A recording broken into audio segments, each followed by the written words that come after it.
ከለውጡ 2010 በፊት እንደሌላው ኢትዮጵያዊ ሁሉ የአማራ ክልል ሕዝብ የፍትሃዊ ተጠቃሚነት ጥያቄን ሲያነሳ ቢኖርም ሰሚ አልነበረውም። የለውጡ መንግስት እያንዳንዱ የሀገራችን አካባቢና ሕዝብ በእኩልነት ተጠቃሚ መሆን አለበት የሚል በተግባር የታጀበ ቃል በተናገረ ማግስት ግን የአማራ ሕዝብ የዘመናት የልማት መሻቶች ምላሽ እንዲያገኙ የተሰሩ ስራዎች መሰረት የጣሉ ናቸው። የአማራ ሕዝብን የልማት ፍላጎት በፈታኝ ሁኔታዎችና የጸጥታ እክሎች ውስጥም ቢሆን የመደመር መንግስት ለአፍታም ባለመዘናጋት ተግባራዊ ምላሽ የተሰጠባቸውን ፕሮጀክቶችና የልማት ስራዎችን እውን አድርጓል። በግብርና፣ በኢንዱስትሪ፣ በኤሌክትሪክ፣ በመንገድና በቱሪዝም ዘርፎች ከፍተኛ መሻሻሎችም ታይተዋል።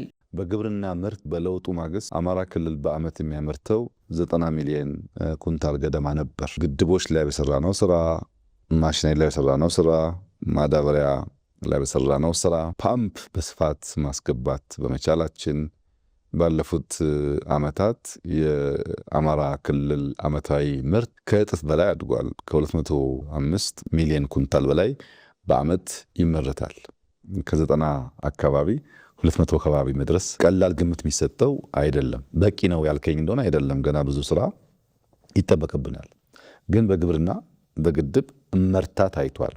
የአማራ ክልልና ሕዝብ በለውጡ ዓመታት በገቢር ነበብ የዘርፎች ትስስር ስትራቴጂ ተጠቃሚ መሆኑ ለስኬቱ ድርሻ ተጠቃሽ ነው። በግብርናው ዘርፍ ከተመዘገበው ውጤት በተጨማሪ በባህር ዳር፣ ደብረ ብርሃንና አረርቲ የተገነቡት የኢንዱስትሪ ፓርኮች፣ የጣና በለስ ስኳር ፋብሪካ መጠናቀቅ፣ የለሚ ሲሚንቶ ፋብሪካ እንዲሁም ትላልቅ የሴራሚክና የዘይት ፋብሪካዎች ለስራ ዕድል ፈጠራና ለኢንዱስትሪ እድገቱ ከፍተኛ አስተዋጽኦ ያደረጉ ናቸው። ክልሉ በውስጥና ወደ አጎራባች ክልሎች የሚገናኝበት የመንገድ መሰረተ ልማት ከ2000 ኪሎ ሜትር በእጥፍ እንዲያድግ ተደርጓል። የደብረ ማርቆስ ኤርፖርት ግንባታና የባህር ዳርና ኮምቦልቻ አየር ማረፊያ ተርሚናሎች የማስፋፊያ ግንባታ ኢኮኖሚያዊ ትስስሩና የሎጂስቲክስ ዘርፉ ጋር የተሳለጠ ለውጥ እንዲያመጣ በር ከፍቷል። የክልሉን የኢንዱስትሪ አቅም መሸከም የሚችል የኃይል አቅርቦት እንዲኖርም በወልዲያ፣ ኮምቦልቻ፣ በደጀንና በበለስ ጃዊ በተሰሩ ሰብስቴሽኖች የኤሌክትሪክ ሽፋን ከነበረበት ከ25 በመቶ ወደ 40 በመቶ እንዲያድግ ተደርጓል። ይህ የመሰረተ ልማት ጥያቄን ለመመለስ የተካሄደበት ርቀት የመደመር እሳቤን ተጨባጭ ምርታ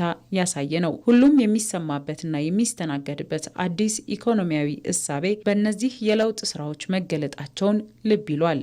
61 ገደማ የመንገድ ፕሮጀክቶች አሉ ነው። አማራ ክልል ችግሮች አሉ፣ ዘረፋዎች አሉ፣ ማስቆሞች አሉ። በዛም ውስጥ ቢሆን ግን ከእጥፍ በላይ ነው መንገድ የሰራ ነው። ለምሳሌ የባህር ዳር ድልድይ ለእይታ ማራኪ፣ ለሰርቪስ በጣም ጠቃሚ የሆኑ መሰረተ ልማቶች ሰርተናል ባለፉት ጥቂት ዓመታት። በሚዲያ ብዙ አልተናገርንም፣ አሁንም ብዙ መናገር አንፈልግም፣ የራሱ ውስብስብ ጉዳዮች ስላሉት። ግን የአዋሽ ኮምቦልቻ ሀራ ገበያ ባቡር ስራ እኮ ጀምረናል። በአመት 2 ዓመት ጊዜ ውስጥ እመርታ እንደሚያመጣ ይጠበቃል። የማንናገርበት ምክንያት ስራው ብዙ ውስብስብ ጉዳዮች በውስጡ ስላሉበት አሁን የምንሄድበት መንገድ ሌላ ነገር እንዳይስብ በሚል ሲሰራ ህዝቡ ውጤቱን ያየዋል። አሁንም ሲሰራ በአካባቢው ያለ ሰው ያየዋል እና ብዙ መናገር አያስፈልግም ብለን እንጂ ስራውን ጀምረናል። እና ከመሰረተ ልማት አንጻር በኤርፖርትም፣ በመንገድም፣ በኢንዱስትሪም፣ በቱሪዝምም፣ በግድብም አማራ ክልል የተሰራውን ስራ አራክሶ ማየት አይቻልም። 20-30 ዓመት ከተሰራ ስራ የላቁ ጉዳዮች ተሰርተዋል። በሌላ በኩል አዲሱ የኢኮኖሚ ምሰሶ በሆነው የቱሪዝም ዘርፍ በመዳረሻ ሀብታም ቢሆንም ከዘርፉ የሚገባውን ጥቅም ያላገኘውን የአማራ ክልል ነባሮቹን በመጠገን አዲስ መዳረሻዎችን በማልማት ክልሉ በቱሪዝም ካርታ ገዝፎ እንዲታይ የማድረግ ስራ የሀገር ተደማሪ አቅሞችን መግለጽ ያስቻለ የልማት ስራ ነው። ይህም በጎርጎራ፣ በፋሲለደስ ቤተ መንግስት እድሳት፣ በላሊበላ፣ በሎጎ ሐይቅና ሌሎች አካባቢዎች የተሰሩት የልማት ስራዎች የቱሪስት መዳረሻዎችን ያሻሻሉ አቅሞች ሆነው በአዲስ አተያይ እውን ሆነዋል። ጎርጎራን የመሰለ ለትውልድ የሚሸጋገር አሻራ የተሰራው በአማራ ክልል ነው። በመፍረስ ላይ በማርጀት ላይ የነበረው የፋሲለደስ ቤተ መንግስት ብትወስድ እንዴት ያለ ድንቅ ስራ እንደተሰራ መቼም ከፋሲለደስ በኋላ ደግሞ አካባቢው ፒያሳ ብቻ ሳይሆን አራዳ አካባቢ የተወሰነ ከፍ መደረግ አለበት፣ መሻሻል አለበት ተብሎ እዛ አካባቢም ከፍተኛ ሀብት ፈሶ ስራ የተሰራ ነው ያለው።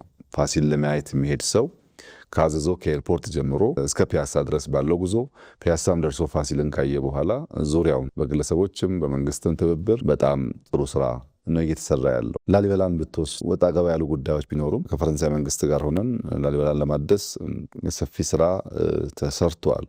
የሎጎ ሐይቅ በቅርቡ ሚዲያ ላይ አይ ነበር። በጣም አስደሳች የቱሪስት መስህብ ነው ሐይቅ ላይ የተሰራው። እየሰጡ ያሉበት ስራ ነው ያለው።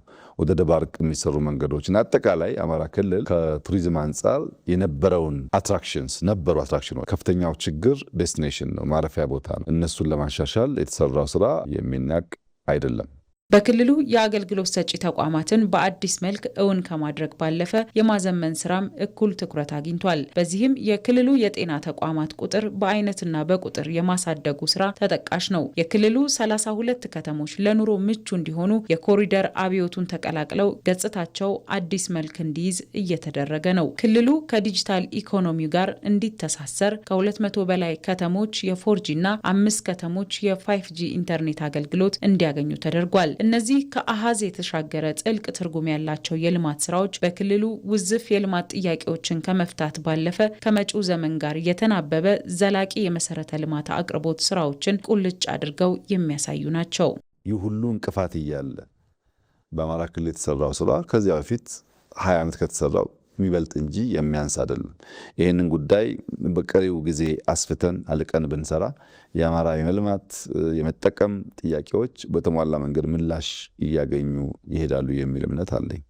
በአማራ ክልል ባለፉት ጥቂት ዓመታት እውን የሆኑ የልማት መሰረቶች የህዝቡን ጥያቄዎች ደረጃ በደረጃ ለመመለስ የሚያስችሉ የነገን መዳረሻ የሚተልሙ እርሾች ናቸው። የአማራ ክልል ካለው የመልማት አቅም አንጻር ገና መሰራት ያለባቸው ጉዳዮች ቢኖሩም ባለፉት ዓመታት በመደመር መንግስት አመራር የተከናወኑ የእይታ ለውጥ ውጤት የሆኑ የላቁ ስራዎች ግን የክልሉ ገጽታ ስለመቀየሩ ምስክሮች ናቸው። ምናልባትም ክልሉ አሁን ከአብራኩ ክፋይ በወጡ የእፉኝት ልጅ ሆኑበት ዱር አደሮች ከሌሎች ባዕዳን ጋር በመሆን ሰላሙን ባያውኩት ከዚህም በላይ ልማት፣ ከዚህም በላይ ህዝባዊ እርካታ፣ ከዚህም በላይ ሁለንተናዊ እምርታ የሚረጋገጥበት አውድ ስለመፈጠሩ መስካሪያ ያሻውም።